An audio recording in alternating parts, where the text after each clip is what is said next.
Bye.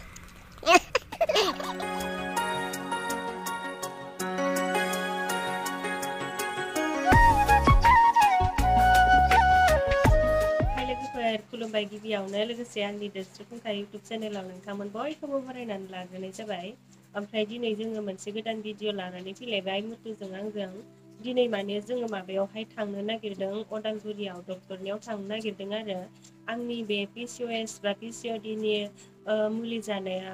जोब्बाय नालाय ओमफ्राय बेखौनो लायनो नागिरदों दिनै। बोथोराबो अखा बोथोरसो न'आवबो गारिबो गैया जोंहा आफाया लानानै थांदों गावनि खामानिनि थाखायनो ओमफ्राय जोङो बेलेगनि गारि बिहरबाय ओमफ्राय दायो लायनो थांसिगोन आरो जोङो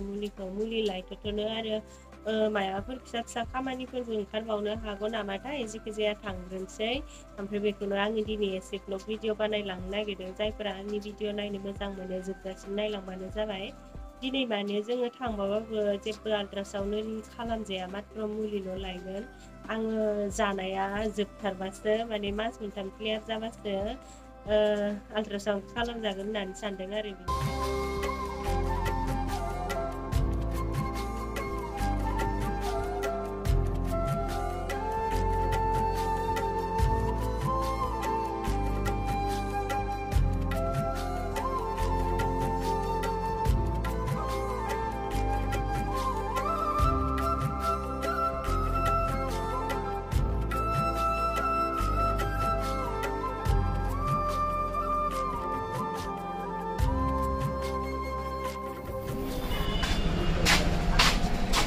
मेडिसिन लांगौमोन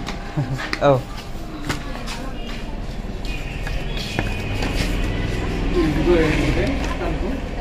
1 monthनि हरदो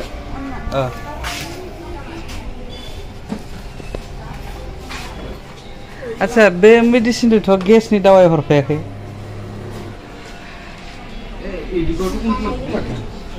हा हराखैथ' मा खबर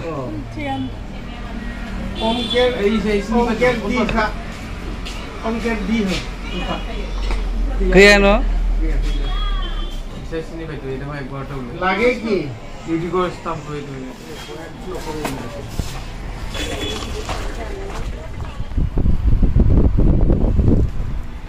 এতে ক কিবা এটা মোৰ দোকানত সব আহিবি বুলি ক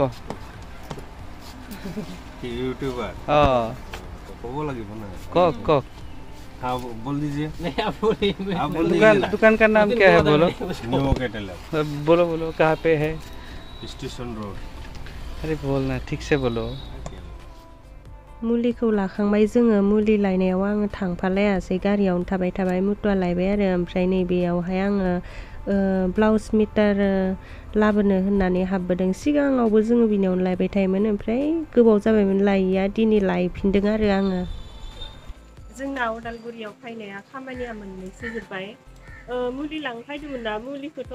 लाखांबाय लानाया ओमफ्राय आरो फिसा खामानि दंबावो बेखौबो मावलांसै बिसालावबो हाबनोनो मुथुआ मा लांफानोथाय लांफानो नागिरदों ओमफ्राय लोगोफोर थालिर जिनायखौनो जायोहाय अनजिनाया बेबायदिबाबो न' लोगो ओमफ्राय नैबेयावहाय अदालगुरिनि आसु अफिसाव दसे हाबफैथ'दोंमोन गावनि लोगोफोरजों रायज्लायदोंमोन सिलिखाया जि गाहायावनो मोजां थायना दङ दांसे खानानै लांसै आरो आङो नुनानै जानो लुबैबाय जोङो बिशाल मार्केटाव सहैलायबाय नै बिशाल मार्केटाव हाबजेननायनिफ्राय आङो भिडिअ लालायलायनाय जायासै बिशालावथ' आं खनथाम खनब्रैसोआनो थांनाय जाबाय ओमफ्राय थांबाबो भिडिअ लाबाय थायो नालाय ओमफ्राय एबार हाबजेननायनिफ्राय भिडिअ लाला होननानै लानाय जायासै आरो जोङो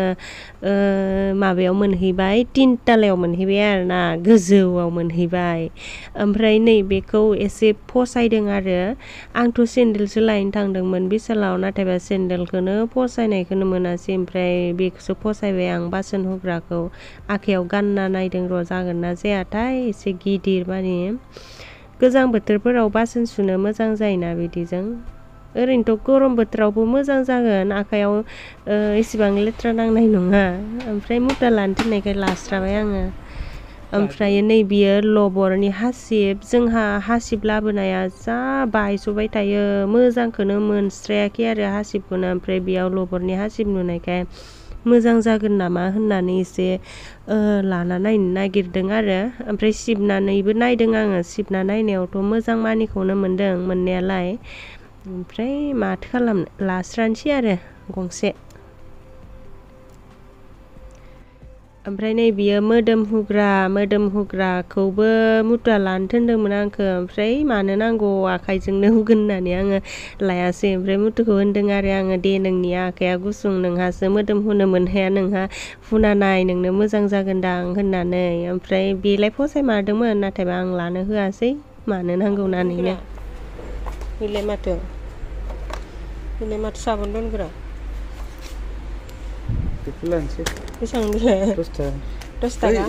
इदिसो लागोन खोबग्रा गोनांखौ खोबग्रा गोनांखौ नांलायलायगौ आंनाथ' इदियासो मोजां बिदिया बिदियानो मोजांलै मोननैला मोनसिगोन मोननै बेलाय मा होनो एबार साबोन दोनग्रा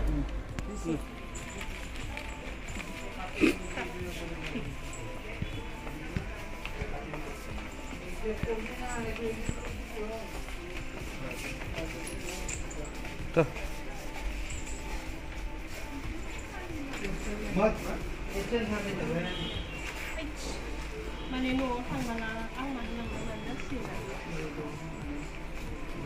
लादो बारा नायलायनायसो खालामबाय थाना नांगौबाथाय लाखा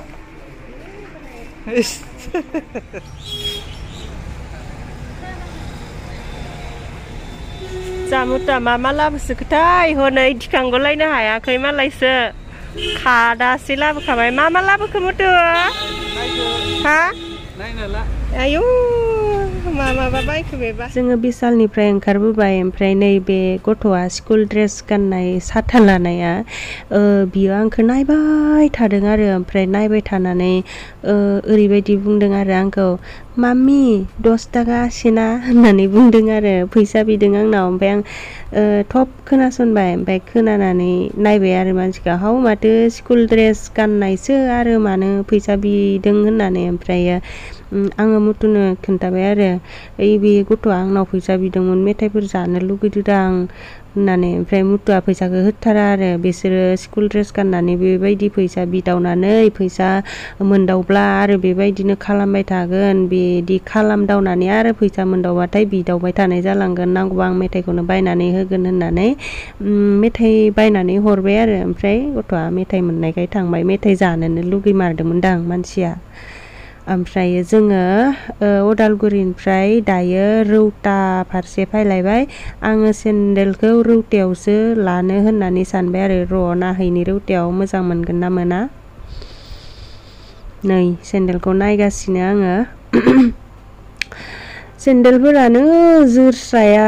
जि थाब गाज्रि जाखायो ओमफ्राय नैबे आखायाव लानाय सेन्देला बेखौ दखानिया सुनाक्सि सेन्देल बियो ला मोजां ओरै होननानै बुंदों आरो ओमफ्राय आं एदावदों आरो आयु एसेबां मोजां फेमास एक्ट्रेस सुनाक्सिलायखौ नों सेन्देलजों रुजुदों खोनाबा नोङो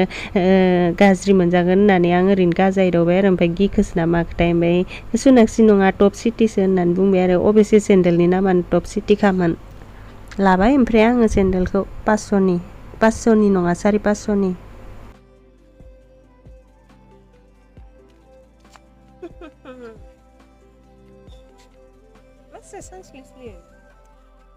जोङो उदालगुरि थांनाया न'आव मोनफैबाय ओमफ्रायो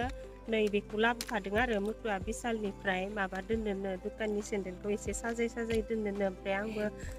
थांफानो नागिरदों दखानावहाय एसे साइजनि साजायना दोनहैनो नागिरदों आरो साइज साजायना दोनबासो मानसिफोराबो बायनो गोसो जागोन नालाय बिनिखायनो आं साजायना दोनहैनो नागिरदों मुथुमोना बारा साजायना दोननो रोङाखै बिनिखायनो बारा बायजायाखै खोमा साला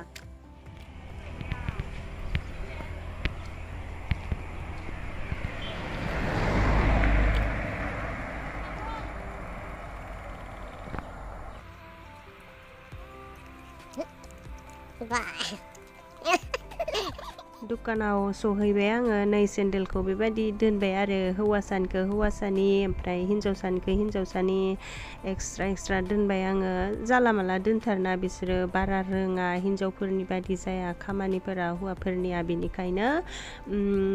जेब्लाबो हिन्जावफोरखौ लोगोआव लाफानांगौ जायो आरोना हौवासा मानसिफोरा खामानि मावनायावहाय ओमफ्राय नै आं बेबायदि माबानानै साजायनानै बिदि दोन होमबासो मानसिफोरा लामा लामा नुलांबासो सेन्देल बायनो हाबगोन होननानै फोरोंदों आरो केजिमान सेन्देलखौ आङो दुकानावहाय साजायखांनानै फैबाय नै लामा लामा बार जाथ'नो ओमफ्राय मोनाबायबो भिडिअ'आबो आंना जोबनायनि लामायाव फैबाय जायफोरा दिनैनि भिडिअ'खौ जोबजासिम नायनायनि थाखाय गोजोननाय थाबाय आरो नेक्स्टआव मा हायो गोदान भिडिअ' लानानै फैगोन दे लोगोफोर बिदिब्ला दिनैनि भिडिअ'आ एसेनोसै बाय बाय